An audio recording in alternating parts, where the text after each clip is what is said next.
నమస్తే, welcome to prime time debate. నేను శ్రీకాంత్. దేశం మొత్తం ఒకటే చర్చ నడుస్తోంది. అసాధ్యం అనుకున్నటువంటి పశ్చిమ బెంగాల్ని అనతి కాలంలోనే సుసాధ్యం చేసి భారతీయ జనతా పార్టీ 200కు పైగా స్థానాలు సంపాదించి ఈరోజు అక్కడ భారతీయ జనతా పార్టీ జెండా ఎగిరేసింది. ఆల్మోస్ట్ అంటే బీజేపీ జెండా 50 ఏళ్ల తర్వాత ఎగిరుండొచ్చేమో, బట్ కాషాయ జెండా 80 ఏళ్ల తర్వాత పశ్చిమ బెంగాల్లో ఎగరడం ప్రథమం అని చెప్పాలి. అంగ కళింగ నినాదంతో పశ్చిమ బెంగాల్ని ఢీకొట్టారు, పశ్చిమ బెంగాల్ని గెలిచారు. అయితే పశ్చిమ బెంగాల్కు చెప్పి వెళ్లారు. బీహార్లో అనౌన్స్మెంట్ చేసి నెక్స్ట్ టార్గెట్ పశ్చిమ బెంగాల్ అన్నారు. ఇప్పుడు పశ్చిమ బెంగాల్లో గెలిచిన తర్వాత అంగ కళింగ తర్వాత త్రిలింగ అంటూ తెలంగాణ వైపు భారతీయ జనతా పార్టీ ఎన్నికల మిషన్ కదులుతోంది. చెప్పకుండానే, ఎన్నికల కోసం అని చెప్పకుండానే ప్రధానమంత్రి నరేంద్ర మోడీ పర్యటన ఈ నెల 10వ తారీఖు జరగబోతోంది. హైదరాబాద్ సికింద్రాబాద్ పరేడ్ గ్రౌండ్స్లో ప్రధాని మోడీ భారీ బహిరంగ సభలో ప్రసంగించబోతున్నారు. తెలంగాణకు కొన్ని శంకుస్థాపనలు, బడ్జెట్లు కేటాయిస్తూ అభివృద్ధి కార్యక్రమాలకు శ్రీకారం చుడుతూ టెక్స్టైల్ పార్క్ లాంటివి ఓపెన్ చేస్తూ, ఇక ఒక తెలంగాణకు ఒక బ్లూ ప్రింట్ కూడా తయారు చేశాం, రాబోయే ఎన్నికల్లో తెలంగాణలో ఖచ్చితంగా ఈసారి పాగా వేస్తామని బల్లగుద్ది చెప్తోంది భారతీయ జనతా పార్టీ. మాట్లాడదాం. తెలంగాణలో బీజేపీ వ్యూహం ఏంటి, భారతీయ జనతా పార్టీ అధికారంలోకి రావడానికి ఉన్నటువంటి సవాళ్ళు ఏంటి, భారతీయ జనతా పార్టీ దగ్గర ఉన్నటువంటి వ్యూహ ప్రతివ్యూహాలేంటి. మెదక్ ఎంపీ రఘునందనరావు గారు ప్రస్తుతానికి రాజ్ న్యూస్ స్టూడియోలో ఉన్నారు. రఘునందనరావు గారు నమస్తే. సో జనరల్గా రఘునందనరావు గారు అంటే ఒక్కరు కాదు. సో ఇందాకే నేను మా డెస్క్లో మాట్లాడుతుంటే రఘునందనరావు గారు అంటే పంచపాండవులు.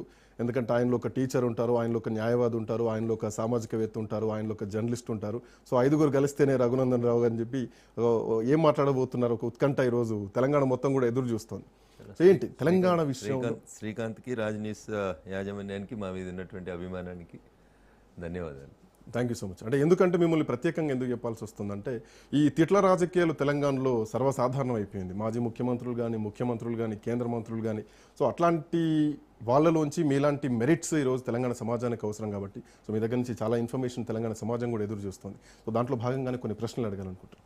ఏంటి తెలంగాణ మీద భారతీయ జనతా పార్టీ వ్యూహం ఏంటి? ఒక బ్లూ ప్రింట్ ఏదో సిద్ధం చేసింది ఎన్నికలకి ఈసారి భారతీయ జనతా పార్టీ గెలవడానికి అన్న ఒక మెసేజ్ లీక్స్ వస్తున్నాయి. ఏంటి వ్యూహం ఏంటి? భారతీయ జనతా పార్టీ పంచాయతీ ఎన్నికల దగ్గర నుంచి పార్లమెంట్ ఎన్నికల దాకా ఏ ఎన్నికైనా, ఏ రాష్ట్రమైనా మేమే గెలవాలని కష్టపడతాం. దానికి కావాల్సినటువంటి పనులు, వ్యూహాలు ఎక్కడికక్కడ సిద్ధం చేసుకుంటూ ముందుకు పోతూ ఉంటాం.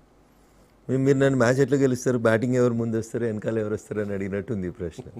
సో మాకు మీరే అంటున్నారు వ్యూహం అని. వ్యూహాన్ని how can I disclose before the media? చేయలేము.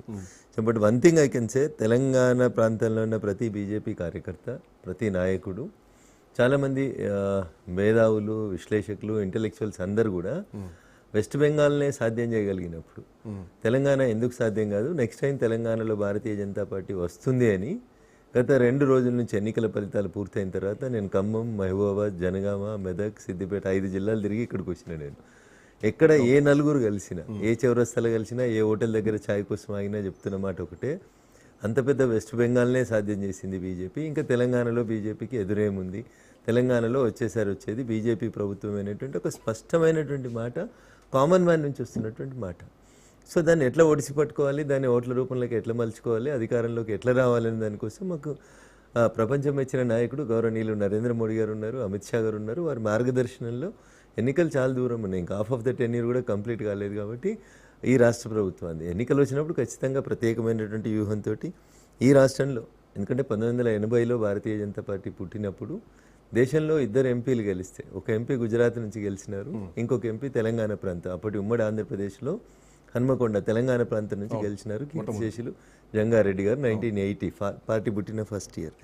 సో గుజరాత్లో ఒక ఎంపీ గెలిచిన దగ్గర నుంచి గుజరాత్లో ఇప్పటికీ 7 సార్లు కంటిన్యూస్గా భారతీయ జనతా పార్టీ ప్రభుత్వం ఉంది. వచ్చే సంవత్సరం ఎన్నికలు జరిగితే 8వసారి కూడా భారతీయ జనతా పార్టీ ముఖ్యమంత్రి గుజరాత్లో అధికారంలోకి రాబోతుంది పార్టీ. సో అట్లాంటప్పుడు మరి తెలంగాణలో ఎందుకు రావద్దు మనమని ఈసారి ప్రతి కార్యకర్త ఔరేక్ దక్కా తెలంగాణ పక్కా అని తెలంగాణ ఉద్యమం చేసినప్పుడు అందరం కలిసి ఎట్లయితే ఒక దక్కా ఇచ్చి తెలంగాణ తెచ్చుకున్నాము, అట్లే ఈసారి భారతీయ జనతా పార్టీ, దానికి అనుబంధంగా పనిచేసేటువంటి సంస్థలు, న్యూట్రల్గా ఉన్న ప్రజలందరూ కూడా, కాంగ్రెస్ని 40 ఏళ్ళు చూసినాం, తెలుగుదేశంని 20 ఏళ్ళు చూసినాం, టీఆర్ఎస్ని 10 ఏళ్ళు చూసినాం, ఒక అవకాశం భారతీయ జనతా పార్టీకి ఇద్దామనేటువంటి ఆలోచన ఇంటలెక్చువల్స్లో, న్యూట్రల్స్లో అందరి లోపల వస్తుంది. కామన్ మ్యాన్ కూడా బట్ పశ్చిమ బెంగాల్లో మీకు 15 సంవత్సరాలు మహా అయితే మోస్ట్లీ హార్డ్లీ